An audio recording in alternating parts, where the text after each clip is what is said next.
कहते हैं समंदर सिर्फ पानी नहीं बल्कि एक ऐसा राज है जिसमें सदियों की कहानियां छुपी होती हैं।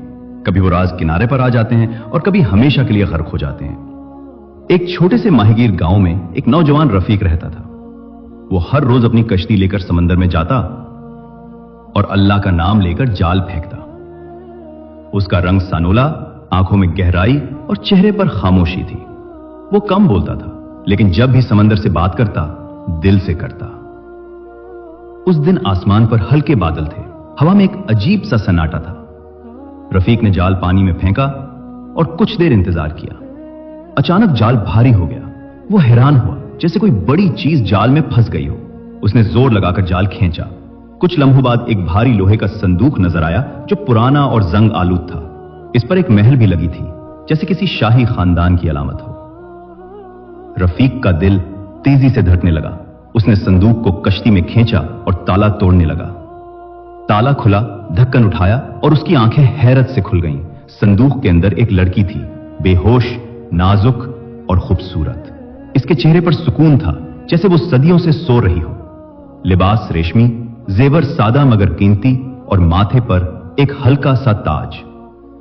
रफीक को यकीन नहीं आया कि यह सब हकीकत है। उसने लड़की को देखा, फिर आसमान की तरफ नजरें उठाईं। समंदर खामोश था, जैसे वो खुद इस लम्हे का गवाह हो। रफीक ने लड़की को एहतियात से अपने कंधे पर उठाया और कश्ती वापस मोड़ ली। घर पहुंचने पर रफीक के बूढ़े बाप बाबा बशीर ने दरवाजा खोला। बेटे को एक बेहोश लड़की के साथ देखकर वो चुप गया। रफीक ने सारी बात बताई। बाबा बशीर ने लड़की के चेहरे को गौर से देखा और कहा, बेटा, यह अल्लाह की तरफ से इम्तिहान है, इसके साथ भलाई करो।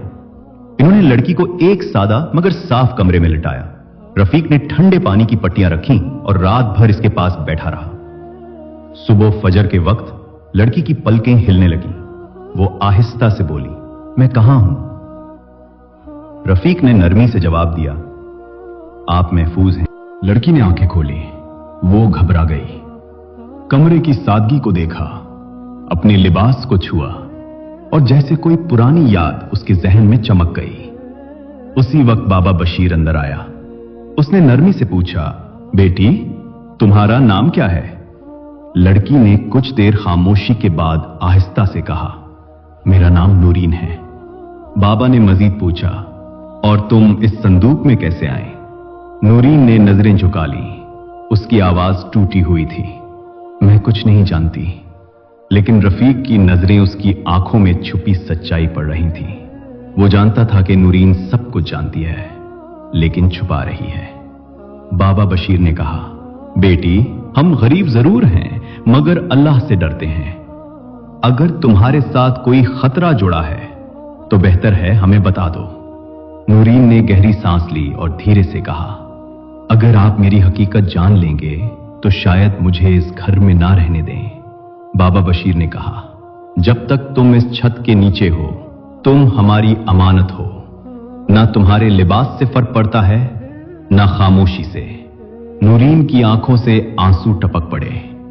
शायद बरसों बाद किसी ने उसे इंसान समझा था, शहजादी या कैदी नहीं, बस एक बेटी। इसी रात जब सब सो गए, नूरीन खिड़की के पास जा बैठी। चांदनी उसके चेहरे पर पड़ रही थी। वो एक पुराना नगमा गुनगुनाने लगी जो उसकी मां गाती थी। अचानक उसका चेहरा सख्त हो गया, हाथ कपकपाने लगे। वो चीख पड़ी, नहीं नहीं। रफीक भागता हुआ कमरे में आया। नूरीन पसीने में भीगी हुई थी। उसने कहा, बस एक ख्वाब था। लेकिन रफीक समझ चुका था, ये ख्वाब नहीं, किसी पुराने सच की झलक थी।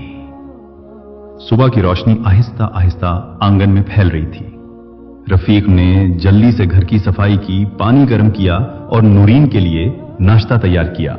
दूध, ताजा रोटी और शहद जो बाबा बशीर दरख्तों से निकाल कर लाए थे। नूरीन नीम गुनूदगी में बेदार हुई। जब रफीक ने नाश्ता उसके सामने रखा तो वो थोड़ा हैरान होकर मुस्कुराई। तुम्हारे हाथ का खाना किसी शाही बावर्ची से कम नहीं, इसने कहा। रफीक हल्का सा मुस्कुराया, बोला, मछली पकाने में अच्छा हूं, लेकिन रोटियां कभी सीधी नहीं बनती।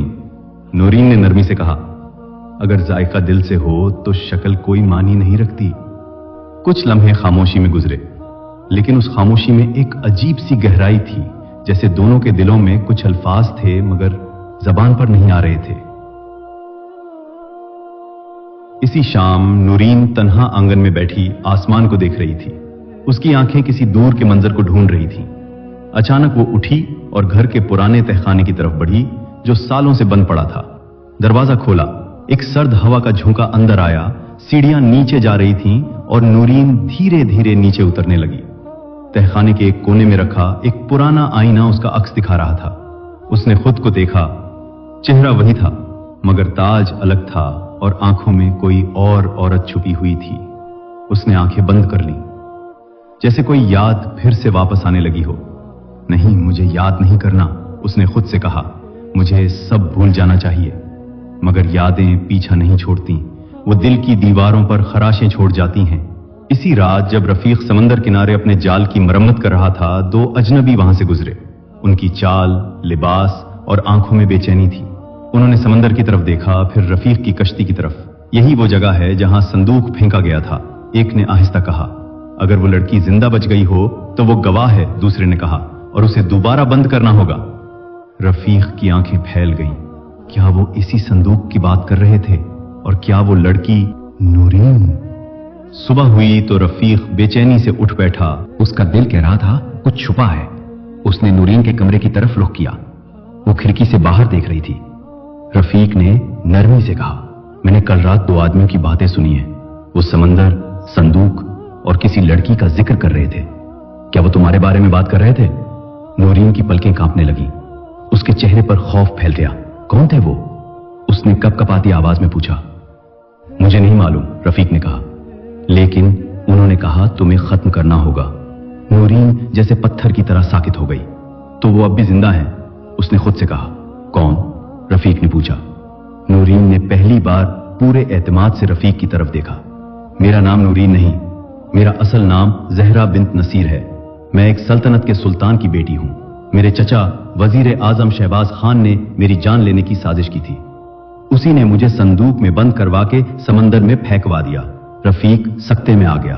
तुम वाकई एक शहजादी हो? ज़हरा की आंखों से आंसू बहने लगे। थी या हूं, यह तुम तय करोगे, लेकिन अब जब तुम ये जान चुके हो, तुम भी महफूज नहीं। रफीक ने आहिस्ता कहा, अगर मैं डरता तो तुम्हें संदूक से कभी ना निकालता। उसी वक्त दरवाजे पर एक बूढ़ा फकीर आ गया।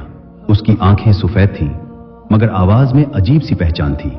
बेटा रफीक, उसने कहा, जिस संदूक की तुम अमानत लेकर आए हो, उसका बोझ अब तुम्हारा भी बन चुका है। ज़हरा बाहर आई, फकीर को देखा और पूछा, आप कौन हैं? फकीर ने आहिस्ता से कहा, मैं वो हूं जिसने तुम्हें बचते देखा और तुम्हारे बाप के वफादार को मरते। ज़हरा की आंखों में लर्जिश आ गई। क्या मतलब? फकीर बोला, जब तुम्हें संदूक में बंद किया गया तो एक वफादार नौकर तुम्हें बचाने आया। उसका नाम सलीम था। शहबाज खान के सिपाहियों ने उसे तीरों से मार दिया। ज़हरा की आंखों से आंसू निकल पड़े। सलीम चाचा, वो मेरे बचपन का साया था।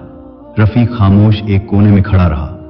अब वो जान चुका था, यह महज एक हादसा नहीं था, ये एक बादशाहत, एक साजिश और एक बेटी की बका की जंग थी। अगली सुबह रफीक ने बाबा बशीर से इजाजत ली।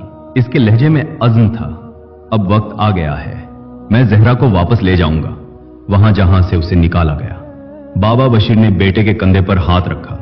बेटा, सच्चाई का रास्ता आसान नहीं होता, लेकिन अगर नीयत साफ हो तो रास्ते खुद बन जाते हैं। जाओ, मगर लौटना सिर्फ फतह के साथ। ज़हरा के चेहरे पर एक खामोश मुस्कुराहट थी, मगर आंखों में दुख की एक पुरानी परछाएं अब भी बाकी थी।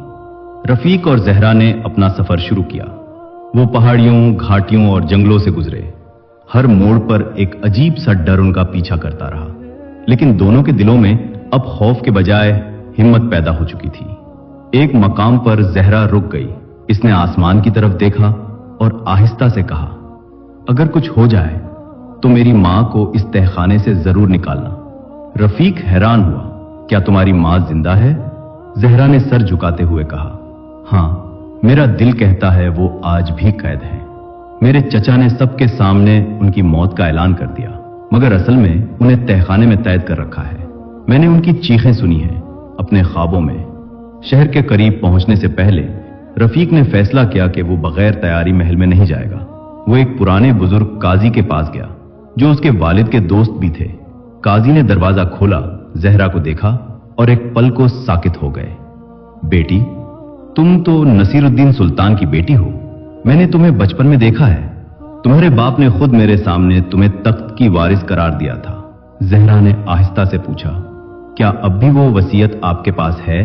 काजी ने तजूरी खोली और एक मेहर लगी पुरानी दस्तावेज निकाली। इस पर लिखा था, मेरे बाद मेरी बेटी जहरा बिनते नसीर ही सल्तनत की वारिस होगी। वजीर शहबाज खान सिर्फ नायब होगा और इसका हर फैसला जहरा की मंजूरी से मशरूत होगा। रफीक ने वसीयत अपने हाथ में ली। अब यह सिर्फ एक कागज नहीं, तख्त की चाबी थी। रफीक और जहरा को वहां एक छोटा सा कमरा दिया गया। सादा फर्श, एक चराग और कुरान की तिलावत की आवाज। जहरा रात को जमीन पर बैठी रही। उसके हाथों में उसके बाप की अंगूठी थी जो सुल्तान हमेशा पहनता था। अबू जान, अगर आप होते तो क्या कहते? वो धीरे से बोली। रफीक खिड़की के पास बैठा शहर की आवाजें सुन रहा था। उसने आहिस्ता पूछा, क्या तुम डर रही हो? जहरा ने आहिस्ता से जवाब दिया, अब नहीं। जो कुछ छिन गया वो वापस नहीं आएगा, मगर जो बाकी है उसे बचाना मेरा फर्ज है। रफीक ने उसकी तरफ देखा। उस लम्हे वो एक शहजादी नहीं, एक जंग बन चुकी थी। उसी रात महल में शहबाज खान अपने तख्त पर बैठा था। उसके सामने एक सिपाही झुका हुआ खड़ा था। खबर है कि जहरा शहर में दाखिल हो चुकी है। भेस बदले हुए मगर आंखें वही हैं। शहबाज खान की आंखों में आग सी भड़क उठी। तो वो लौट आई है मौत को दावत देने। उसने अपनी तलवार निकाली और सिपाहियों को हुक्म दिया, शहर की हर खानकाह, सराय और फकीर की बस्ती पर नजर रखो। जो भी जहरा को देखे उसकी जबान काट दो। उधर जहरा और रफीक खानकाह से निकालकर काजी के घर पहुंचे। बुजुर्ग काजी ने उन्हें गले लगाया और कहा, बेटी, वक्त आ गया है कि तख्त को उसका असल वारिस मिले। मगर उसी वक्त शहबाज के जासूसों को खबर मिल गई, जहरा वसीयत के लिए काजी के पास गई है। शहबाज ने हुक्म दिया, काजी को खत्म कर दो, उसकी जबान जहरा से भी ज्यादा खतरनाक है। उसी रात काजी के घर पर हमला हुआ, मगर हमले से पहले ही जहरा और रफीक एक पुरानी सुरंग के जरिए वहां से निकल चुके थे। यह सुरंग सुल्तान ने खुफिया तौर पर बनवाई थी, जो सीधा महल के तह खाने तक जाती थी। जहरा ने हाथ में मशल थामी, रफीक पीछे पीछे था। रफीक ने कहा, अगर कुछ हुआ तो? जहरा ने कहा, अब जो होगा वो अंजाम नहीं, आगाज होगा। सामने महल की दीवारें नजर आने लगी थीं। रात के साए महल पर छा चुके थे, मगर जहरा और रफीक जेर जमीन सुरंग के रास्ते आहिस्ता आहिस्ता आगे बढ़ रहे थे। दीवारों पर मशल की रोशनी थरथरा रही थी। रास्ता पुराना और खामोश था, जैसे बरसों से किसी ने उसमें कदम न रखा हो। जहरा के हाथ में मशल थी, रफीक उसके पीछे था। दोनों खामोश थे, मगर उनके कदमों में हिम्मत थी। जहरा ने आहिस्ता कहा, अब जो होगा वो अंजाम नहीं, आगाज होगा। कुछ देर बाद महल की पुरानी दीवारें सामने आ गईं, वही दरो दीवार जहां उसका बचपन गुजरा था। जहरा ने लम्हा भर रुक कर दरवाजे को देखा। हर पत्थर उसे जानता था, मगर अब उन पत्थरों में उसके बाप की आवाज नहीं थी, बस साजिशों की गूंज थी। वो दोनों एक सुनसान दरबार में दाखिल हुए। फर्श पर धूल जमी थी, दीवारों की रंगत बुझ चुकी थी और तख्त के गिर्द अंधेरा फैला हुआ था। वही तख्त जो उसके वालिद का था। ऊपर बालकनी में एक साया उन्हें देख रहा था, शहबाज खान। उसकी आंखों में हैरत और होंठों पर साजिश की मुस्कुराहट थी। तो वो वाकई लौट आई है, उसने दिल ही दिल में कहा, और इस बार अकेली नहीं। शहबाज खान ने एक खुफिया बटन दबाया। दरबार की दीवारों पर मशलें जल उठीं, सिपाही चारों तरफ आ गए और फिर एक गहरी आवाज गूंजी, जहरा बिनते नसीर। वो लड़की जिसे संदूक में बंद करके समुंदर में फेंक दिया गया था, आज मेरे सामने खड़ी है। जहरा और रफीक मुड़े और शहबाज खान को देखा। उसके इर्द गिर्द मुहाफिज तलवारें लिए खड़े थे। शहजादी, शहबाज ने तंजिया अंदाज में कहा, तुम तो बहुत बहादुर निकली। जो दफन की गई थी वो आज लौट आई है। किस लिए? तख्त के लिए या बदले के लिए? जहरा ने नजरें मिलाकर कहा, न तख्त मेरा है न बदला मेरा। मकसद, मैं सिर्फ सच लेकर आई हूं, अपने बाप की वसीयत लेकर। रफीक ने जेब से वो मेहर लगी वसीयत निकाली और बुलंद आवाज में कहा, यह नसीरुद्दीन सुल्तान की वो दस्तावेज है जिसमें उन्होंने जहरा बिनते नसीर को सल्तनत की वारिस करार दिया था। शहबाज खान गुस्से से कांपने लगा। मेरी सल्तनत, मेरा खून, मेरी ताकत, किसी की मजाल नहीं कि मुझसे छीने। जहरा ने नरमी से मगर मजबूत आवाज में कहा, यह रियासत अल्लाह की है, तख्त इंसाफ का, और तुम सिर्फ एक मौके परस्त हो। शहबाज खान ने तलवार खींची मगर रफीक फौरन आगे बढ़ा। दोनों आमने सामने आ गए, एक चालाक शिकारी और एक सादा मगर सच्चा माहीगीर। तलवारें टकराईं, दरबार में चिंगारियां उड़ने लगीं। कुछ ही देर में रफीक की तलवार शहबाज की गर्दन पर आ गई। कत्ल कर दो, किसी बुजुर्ग ने कहा। नहीं, जहरा आगे बढ़ी, अगर मैंने उसे मारा तो मैं भी वही बन जाऊंगी जिसकी मैं मुखालिफ हूं। उसे उसकी सारी दौलत और ताकत से महरूम किया जाए और उसी तहखाने में कैद किया जाए जहां मेरी मां को कैद किया गया था। महल के दरवाजे खुले, लोग जमा हो गए। जहरा अपने बाप की अंगूठी पहने आवाम के सामने आई। मैं तख्त नहीं चाहती, मैं ऐसी रियासत चाहती हूं जहां औरत को संदूक में नहीं दिल में जगह दी जाए, जहां सच बोलने वाला मछुआरा बादशाह से बड़ा हो। भीड़ ने नारा लगाया, जहरा बिनते नसीर जिंदाबाद। मगर जहरा की आंखों में अब भी एक अधूरा सवाल था। मेरे अब्बा का तख्त मुझे मिल गया, मगर मेरी मां अब तक उस सियाह तहखाने में है। रफीक ने उसका हाथ थामा। चलो, आज इन्हें वहां से निकालते हैं जहां तुम्हारा माजी अब तक कैद है। महल के पिछले हिस्से में एक पुराना बनता खाना था। कई सालों से वहां किसी को जाने की इजाजत नहीं थी। दरवाजे पर जंगालू ताला और दीवारों पर नमी की छाप थी। यही वो जगह थी जहां जहरा की मां मलका नाज़नीन को बरसों से कैद कर रखा गया था। जहरा और रफीक खामोशी से इस ताखाने के दरवाजे तक पहुंचे। दरवाजे पर हाथ रखा तो जहरा के जिस्म में एक झटका सा महसूस हुआ, जैसे बरसों पुराना दुख इस लोहे से होकर अंदर उतर रहा हो। रफीक ने ताला तोड़ा, दरवाजा चरचराते हुए खुला। अंदर अंधेरा था, एक बदबू, सिलन और दीवारों पर जमी मिट्टी की तह। दीवारों से पुरानी जंजीरें लटक रही थी। कोने में जमीन पर झुकी हुई एक औरत बैठी थी। उसके बाल सफेद थे, चेहरा सूखा हुआ, मगर आंखें अब भी जिंदा लगती थी। जहरा की सांस रुक गई। वो धीरे से बोली, अम्मी। औरत की पलकें हुली, जैसे बरसों बाद किसी ने उसका नाम लिया हो। वो आहिस्ता से सर उठाती है, आंखें धुंधली मगर पहचानती हैं। जहरा, वो बड़बड़ाती है, हाँ अम्मी, मैं हूं, आपकी जहरा। जहरा लपक कर उनके गले लग गई। जंजीरें बीच में थीं, मगर माँ और बेटी का रिश्ता कैद नहीं हो सकता। रफीक आगे बढ़ा और जंजीरों को खोलने लगा। एक एक कड़ी जब टूटती तो ऐसा लगता है जैसे बरसों का दुख बिखरता जा रहा हो। मलका नाज़नीन जमीन पर गिर गईं, लेकिन अब उनकी गोद में जहरा का सर था। मां ने कांपते हाथों से बेटी का चेहरा छुआ। मुझे लगा था मैं तुझे खो चुकी हूं। नहीं अम्मी, अब आप भी आजाद हैं। हम दोनों मिलकर इस रियासत को इंसाफ की बुनियाद पर दोबारा खड़ा करेंगे। दूसरी तरफ वही ताखाने का दूसरा कमरा जहां अब शहबाज खान को कैद कर दिया गया था। उसके हाथ जंजीरों में बंधे थे, मगर आंखों में हार का कोई निशान ना था। उसने जहरा और मलका को साथ आते देखा और धीरे से बड़बड़ाया, दोनों जिंदा? तो मेरे अंदर की आग भी अब जिंदा हो गई है। उसके पास तलवार नहीं थी, मगर उसके जहन में अभी भी साजिशें सांस ले रही थीं। 2 दिन बाद शहर भर में ऐलान हुआ, मलका नाज़नीन को उनकी बेटी जहरा ने कैद से आजाद कर दिया है और शहबाज खान को हमेशा के लिए इस जुर्म की सजा दी गई है। रियासत का निजाम अब हुकूमत नहीं, खिदमत कहलाएगी। लोगों ने महल के दरवाजे पर फूल बरसाए। औरतें, बच्चे और बुजुर्ग सड़कों पर आ गए। जहरा और मलका नाज़नीन ने महल की बालकोनी से सबको सलाम किया। मगर उसी रात जब जहरा और रफीक महल के अंदरूनी कमरे में बैठे थे, दरवाजे पर दस्तक हुई। दरबान के हाथ में एक बंद लिफाफा था। زہرا نے لفافہ کھولا، اس میں بس ایک جملہ لکھا تھا، زہرا زندہ ہے مگر وہ اب بھی محفوظ نہیں۔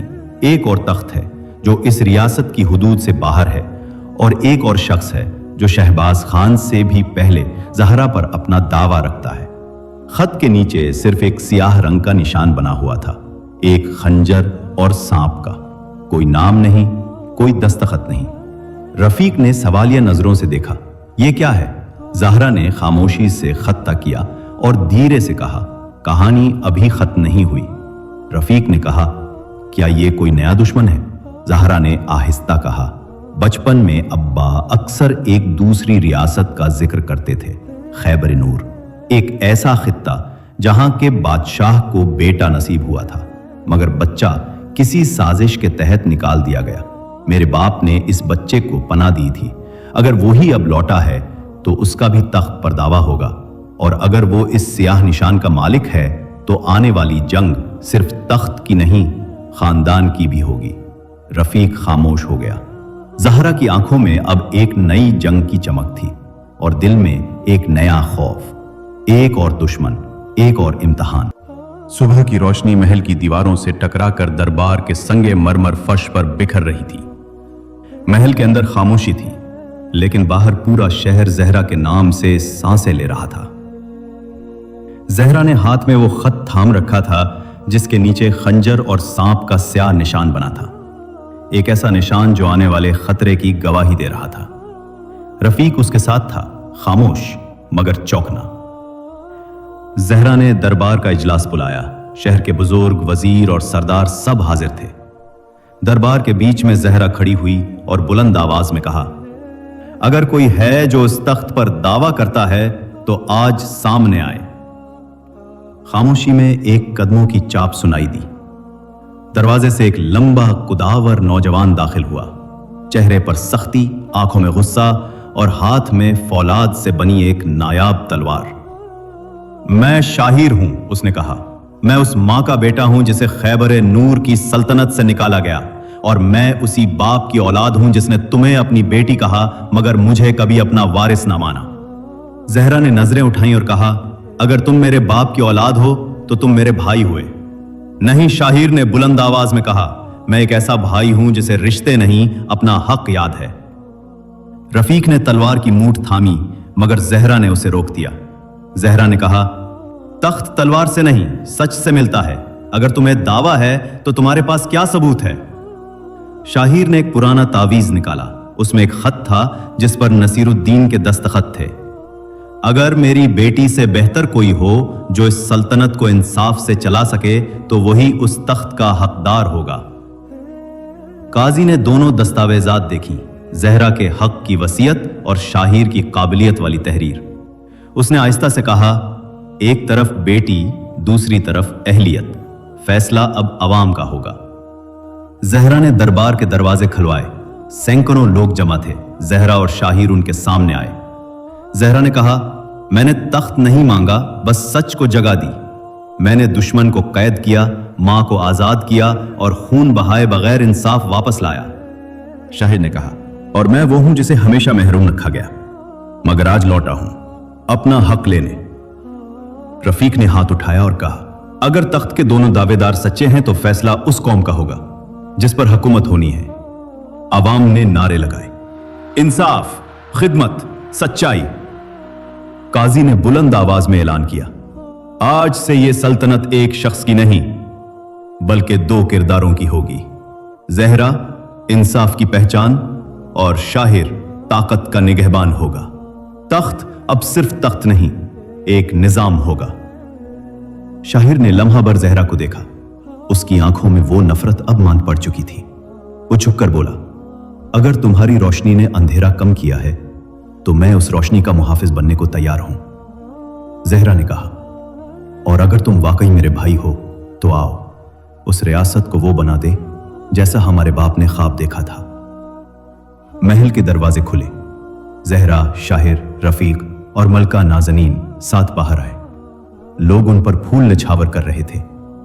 بچیاں زہرا کو ماں کہہ رہی تھیں، بزرگ ان کے ہاتھ چوم رہے تھے اور رفیق خاموشی سے زہرا کے برابر کھڑا تھا۔ ملکہ نازنین نے آسمان کی طرف دیکھا اور کہا، ऐ मेरे रब, जो बेटी संदूक में कैद होकर गई थी वो आज कौम का दिल बन गई है। इसी वक्त एक छोटा बच्चा रफीक के पास आया और बोला, चाचा, क्या आप अब भी मछली पकड़ते हैं? रफीक हंसा और कहा, नहीं बेटा, अब मैं सच को पकड़ता हूं और जहां भी झूठ बहता नजर आए वहां जाल डाल देता हूं। महल की फिजा में कहकहे गूंजे, मगर उस कहकहे में कोई गुरूर ना था, सिर्फ सुकून, सच और एक मुकम्मल होने वाली कहानी की बाज़गश्त।